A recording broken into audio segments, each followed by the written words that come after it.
Isn't it so frustrating when you finish the hole with the worst score, when you've smashed drivers straight down the middle? Whether it's your pitching or chipping, it seems to let you down massively. Well, I know the feeling. I really suffered with my chipping and pitching until I discovered a very simple technique that has allowed me to gain way more consistency, better ball striking, but also improving the distance control. That's such a key metric to have with pitching, and that's what we're going to be covering in today's video. So for those of you who are new to the channel, welcome. I'm Harry, a golf teach professional here to help you improve your golf game. So be sure to consider clicking that subscribe button and turning the bell icon to all if you do take these tips and drills on board, and it also helps me produce more content like this to further improve your games. So just before we dive into this simple technique that works with both, let me just talk you through the two tendencies I was having with both my chipping and pitching, because they were the exact same.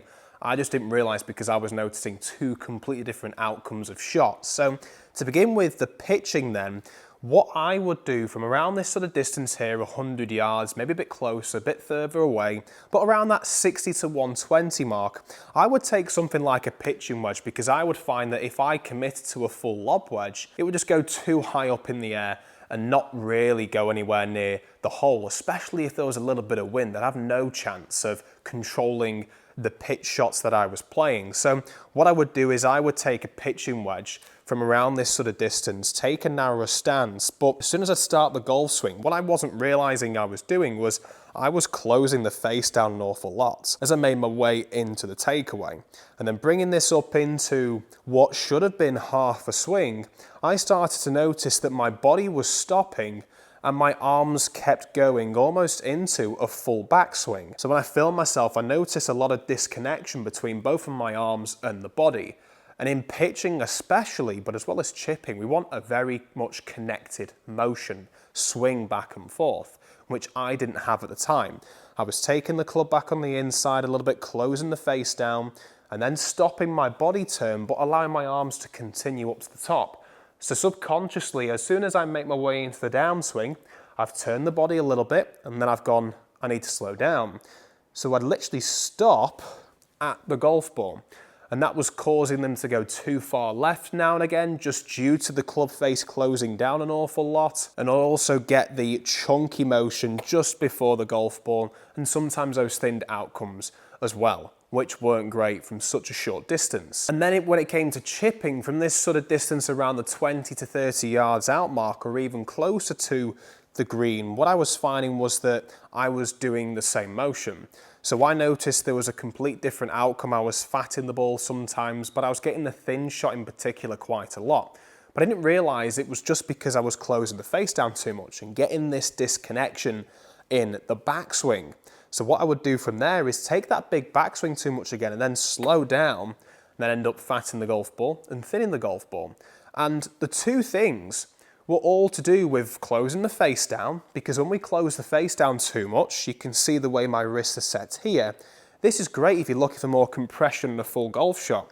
But as soon as we get into these smaller golf shots and we do this action, it's going to lead to very inconsistent outcomes, because the leading edge of the golf club here is always going to win the race to the golf ball. Whereas we want to be using the bounce of the club on both chipping and pitching. So we want that golf club returning almost square to get really good contact from the club. So I knew that I had to work on the club face control as I took it back into the backswing here, but I also needed to make sure that I could find a way of keeping my arms and body in sync, very much so connected throughout the swing, so that when I make my way into the top of the swing, my body and arms are stopping at the same time. And that led to way more control. So just to begin with, let's have a look at this simple technique when pitching. So pitching, I'm going to go back to this 100-yard target here. I've got a pitching wedge again in my hand.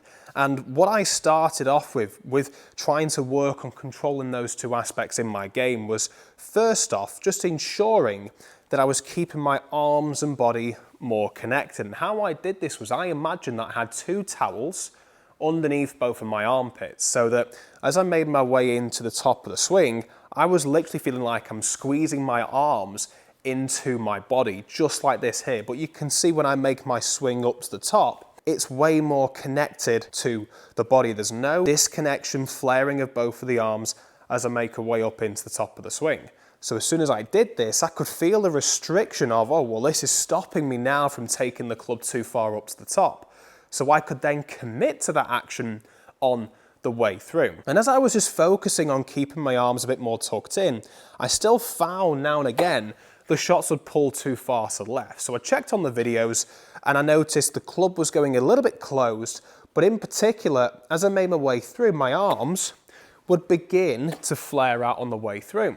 So as they flare out on the way through, I was letting that club head close down too much. So then I decided to add in, okay, I just need to make sure, just to ensure that the club's on a reasonable angle as I make my way into this takeaway position here, that I want to just get the sensation, because I was closing it down too much like this, I wanted to get the sensation that I was actually having the toe end ever so slightly more upwards as I made my way into the backswing. But on the way through, I was just ensuring that both of my arms were staying connected through the follow through. And that made a massive difference to the control.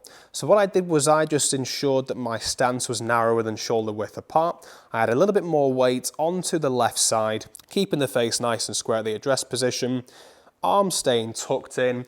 And then as I made my way through, another key just to help with the control, but also a bonus tip for you when pitching, for me, I just had to make sure my lower body was staying calm. I didn't want to fire the hips. I didn't want to use the lower body as much for this shot because we're looking for accurate golf shots.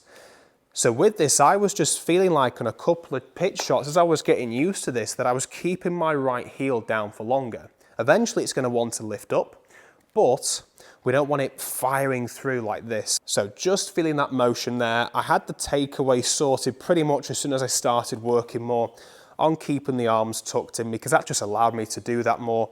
So I just focused on keeping the arms tucked in and not letting that club go like this on the way back. So keeping them tucked in, back and forth. And that one there looks quite nice. Came up a little bit short, but it was a much better trajectory than what I was noticing before trying this. When practicing this, just ensure that those arms are keeping tucked in.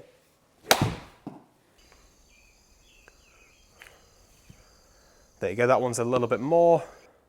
And again, very consistent time and time again. And I had my best round ever, I would say, pitching-wise last week from this in Spain. And I hit 16 greens in regulation. I left myself 10 putts within 15 feet for birdie, which made the game of golf very, very easy to play at that point. Now, just before I dive into how this works with the chipping, I just want to give a quick shout out to my sponsors of the channel, GX Golf, because they provide high quality golf clubs for a fraction of the price when you compare them to the rest on the market. And you can use my discount code Harry10 to get yourself a great 10% off their bundle packages. I'd highly recommend you check them out if you're ever in the market for getting some or trying some new golf gloves. So how did this simple technique work for the chipping then? Well, one of the keys with the chipping for me was I didn't exactly make too much of a bigger backswing in comparison to what I was doing with the pitching. I noticed, yeah, the arms were getting a bit disconnected, but in particular, the club face was so closed, way more closed than I noticed it with the pitching.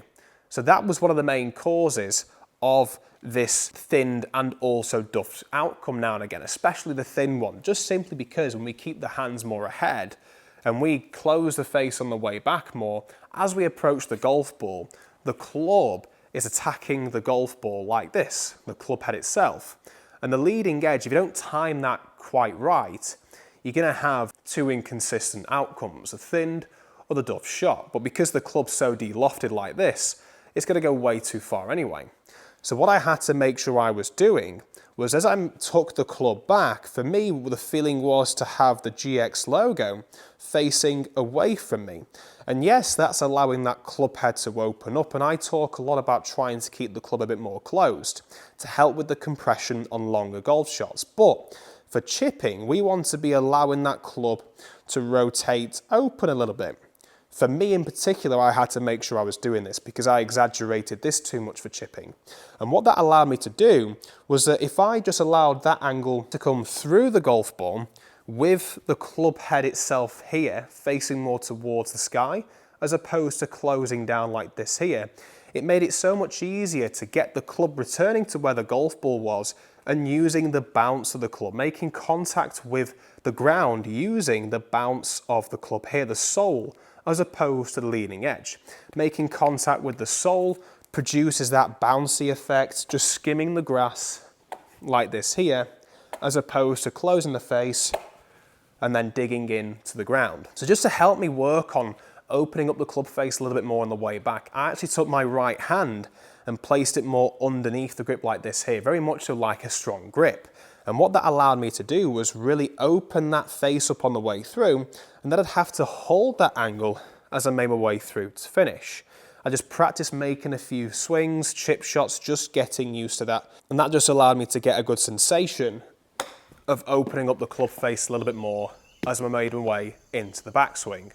And that one was very close to going in. So when I started using my actual grip onto the golf club, it just felt like to me I was getting that GX logo facing away from me.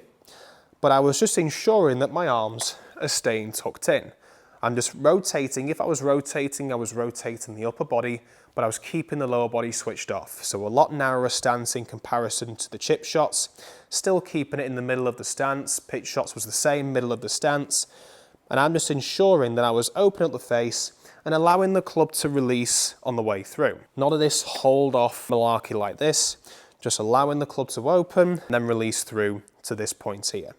So back and forth, open, release. And then that one is the closest shot, and that's about a foot away, so from pin, a yard away, but I reckon that's a little bit closer than a yard. So for pitching, my main focus was ensuring that we were keeping the arms tucked in, and for chipping was just making sure that I was allowing the club head itself to use more of the bounce as we made our way through to make contact.